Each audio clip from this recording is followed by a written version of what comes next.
Hi minasan, konnichiwa. ඉතින් කොට අදත් ඔයාලව ගොඩාක් ආදරෙන් පිළිගන්නවා Sakura Lanka අපේ ජපාන් පවුලට. මේ වීඩියෝ එක කරන්න තියෙන්නේ ජපාන් භාෂාව කතා කරන්න. ඉක්මනින් කතා කරන්න ආසාවෙන් ඉන්න ඔයාලා වෙනුවෙන්ම තමයි. අද කියලා තියෙනවා ජපාන් ඩ්‍රාමා එකක්. ජපාන් කතාවක්. ඉතින් මේ කතාවේ තියෙන කොටසක් අරගෙන මම ඔයාලට කියලා දෙනවා. මේ කොටසේ මොකක්ද තිබුණේ සහ මේක අපි කොහොමද අපේ භාෂාවට එකතු කරගන්නේ කියන එක. ඉතින් මිනාසන් නිහොන් නො දොරමා ගා මිතකොතෝ ගා ආරිමාසු කා වතෂි වා මිනාසන් මිතකොතෝ ගා අරුතෝ මොයිමාස්. ඉතින් මම හිතනවා ඔයාලා ජපාන් ඩ්‍රාමා අනිවාර්යෙන් එකක් දෙකක් හරි ඔයාලගේ ජීවිතේ බලලා ඇති කියලා. ඉතින් මුලින්ම ඔයාලට මේක මම අවස්ථා තුනක් යටතේ ගේන්න හිතුව වීඩියෝ එක. පළවෙනි අවස්ථාව මම ඔයාලට ලබා දෙනවා මේ ජපාන් ඩ්‍රාමා එකේ මේ පුංචි සංවාද කොටස subtitle කිසිම දෙයක් නැතුව ඔයාලට බලන්න. දෙවෙනි අවස්ථාවේදී ඔයාලට මම අවස්ථාව දෙන්නේ subtitle එක මෙන්න මේ කතාවේ තිබ්බේ මොනවද කියන එක බලන්න. අවසාන අවස්ථාවේදී අපි කතා කරමු මොකක්ද මේ කතාවේ මේ දෙබස් කාණ්ඩය තුළ ඇතුළත් වෙලා තිබ්බේ සහ ඒක අපේ ජපාන් භාෂා දැනුමට කොහොමද එකතු කරගන්නේ කියලා. දෙවා හජිමෙමාෂ. අපි මුලින්ම බලලෙමු මෙන්න මේ ජපාන් ඩ්‍රාමා එකේ සබ්ටයිටල් කිසිම දෙයක් නැතුව මේ සංවාද කොටස කොහොමද නිර්මාණය වෙලා තියෙන්නේ කියලා. ඔයාලට පුළුවන් මේක බලන අතරතුර මේකේ අදහසක් ගැන පුංචි අවබෝධයක් හරි ගන්න. 来週の月曜の夜空いてる？空いてるね。一緒に飯、いや、食事に行かない？どうしたの健太郎。 ඊළඟට අපි බලමු subtitle එක. මේක ඉංග්‍රීසි subtitle එකක් තමයි තියෙන්නේ. ඉතින් ඉංග්‍රීසි subtitle එකත් එක්ක ඔයාට මේක මුලින් බලවට වඩා යම් තාක් දුරට හරි තේරුම් ගන්න පුළුවන් වේවි. ඉතින් ඒකත් බලලා ඇවිත් අපි අවසානයේ සාකච්ඡා කරමු මොකද්ද මේ සංවාදයේ තිබුණේ කියලා. 夏希、来週の月曜の夜空いてる？空いてるね。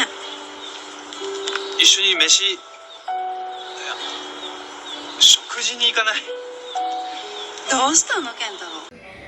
තුන්වෙනි අවස්ථාවට තමයි අපි යන්න හදන්නේ. දැන් ඔයාලා මුලින්ම ඔන්න මේ ජපාන් කතා කොටස සබ්ටයිටල් කිසිම දෙයක් උපරැසි කිසිම දෙයක් නැතුව බැලුවා.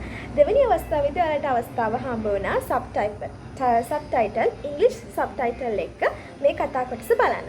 ඉතින් එතනදී ඔයාට අර මුලදී බැලුවට වඩා යම් තාක් දුරට පුංචි කොටස් හරි තනින් තන තේරුම් ගන්න හම්බ වෙන්නේ නැති.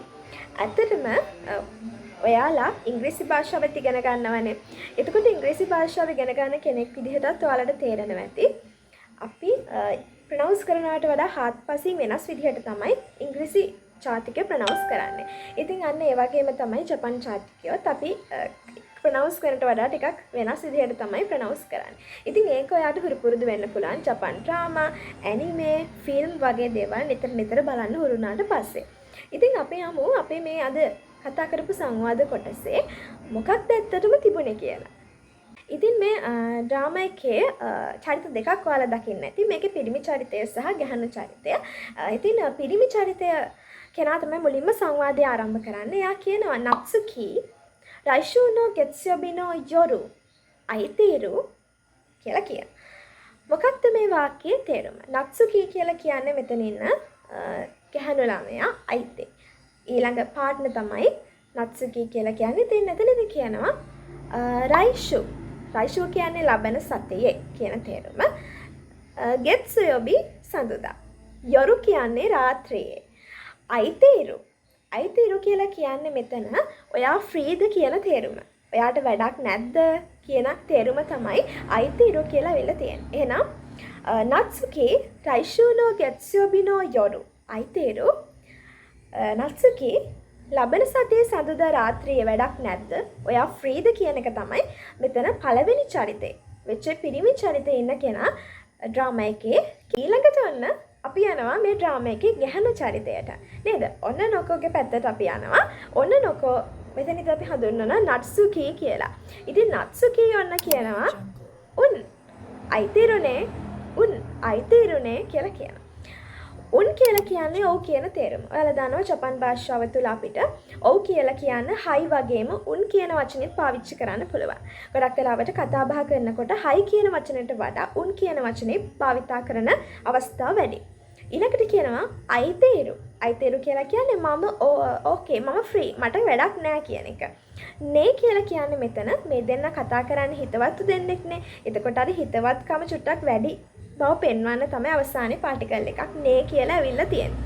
ඉතින් ඔතනට ඔයාට කැමති නම් යෝ වගේ උනත් පාවිච්චි කරන්න පුළුවන්. එහෙනම් උන් අයිතිරුනේ කියලා කියන්නේ ඔව් මම ෆ්‍රී.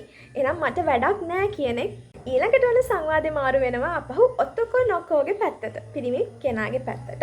ඊළඟට එයා කියනවා ඉෂුනි මිෂි ඉයා ශොකුජිනි ඉකනයි කියලා කියනවා. ඉෂුනි කියලා කියන්නේ එකට කියන තේරුම. මෙෂි කියලා කියන්නේ ආහාර නැත්නම් කෑම. ඉයා කියලා කියන්නේ මම අදහස් කරන්නේ අර එතන ඊළඟ වාක්‍යයත් එක්ක පුංචි සම්බන්ධතාවයක් තමයි නිර්මාණය කරලා තියෙන්නේ. ඉයා කියන එක පාවිච්චි කරලා. ශොකුජි ආහාර කියන තේරුම. ඉකනයි කියන්නේ ඇයි යන්නේ නැත්තේ කියන තේරුම. එහෙනම් ඉෂ්ෂොනි මෙෂි ඉයා ශොකුජිනි ඉකනයි අපි එකට ඇයි ආහාර ගන්න යන්නේ නැත්තේ? අන්න ඒ වගේ අදහසක් තියෙන. ඒ කියන්නේ අර එතන එයා බලාපොරොත්තු වෙන්නේ අපි එකට ආහාර ගමු කියන අවස්ථාව නිරූපණය කරන්න. අවසානයේ නත්සුකි ඔන්න ඔනනොකෝ තමයි මේ දෙබස් කොටස අවසන් කරන්නේ. දෝෂිතනෝ කෙන්තරෝ ඇයි නැත්තේ කියන අදහසෙන් මේ සංවාදය ඉවර වෙනවා. එතකොට මෙතනදී දෝෂිතනෝ කෙන්තරෝ කියලා කියන්නේ එයා මෙන්න මේ ආරාධනාව පිළිගත්තා කියන 夏希来週の月曜の夜空いてる？うん空いてるね。一緒に飯いや食事に行かない？どうしたの健太郎。 ඉතින් ඔන්න ඔය විදිහට තමයි අද අපේ ජපන් පාඩම ඉවර වුණේ. මම හිතනවා මේ ජපන් පාඩමත් ස්පෝකන් වාගේ භාෂා දැනුමට ගොඩාක් වැදගත් වේවි කියලා. ඉතින් ඔයාලගේ අදහස් පහලින් කමෙන්ට් කරන්න අමතක කරන්න එපා. අපි තවත් දවසක මේ වගේ අලුත් වීඩියෝ එකකින් වෙන ගැහමු. ගිහින් එන්නම්. සයනරා.